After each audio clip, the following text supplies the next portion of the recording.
90% of all train passengers in Norway are transported on a V-train. Their staff of more than 3,700 operate on a total of 26 train routes with 15,600 station stops every day. Customer satisfaction is closely linked to punctuality and regularity of the train services.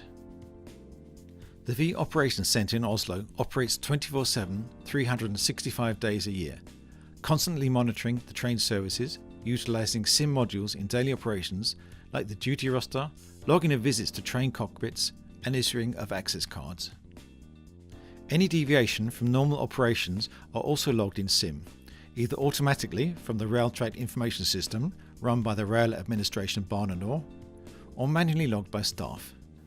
Alle avvik fra normal togproduksjon blir loggført i SIM. Når situasjonen krever det, vil vi sende ut varsling til ressurser som bistår med å håndtere situasjonen ute. Det kan være en vakthavende trafikksikkerhetssjef eller en vakthavende driftssjef. Disse mottar en talemelding og en SMS som de kvitterer for.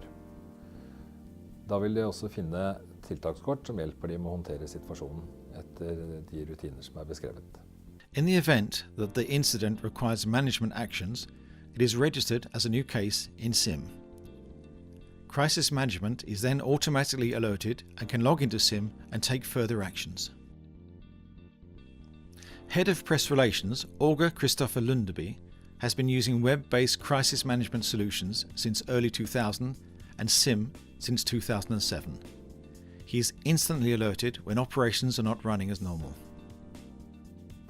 For oss som jobber med mediehåndtering tidlig informasjon viktig. Da kan vi være proaktive. Vi kan være tidlig, tydelig og tilgjengelig. Det gjør vi gjennom at alle hendelser blir logget i SIM. Da får vi tilgang på denne informasjonen tidlig.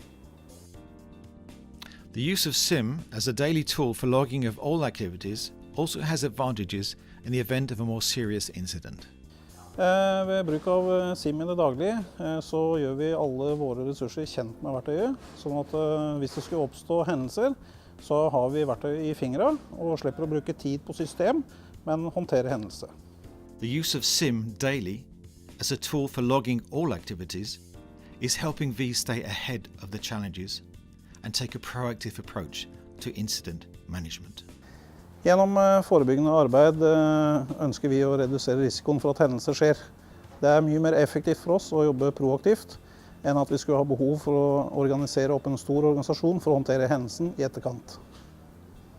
The Operations Centre also uses a specially developed SIM module for ordering replacement bus services when needed.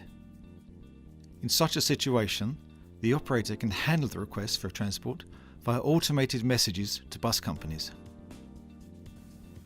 Ved driftsavvik det avgjørende med rask respons for å ivareta kundene på best mulig måte. SIM hjelper oss med rask varsling og respons fra de ressursene vi har behov for.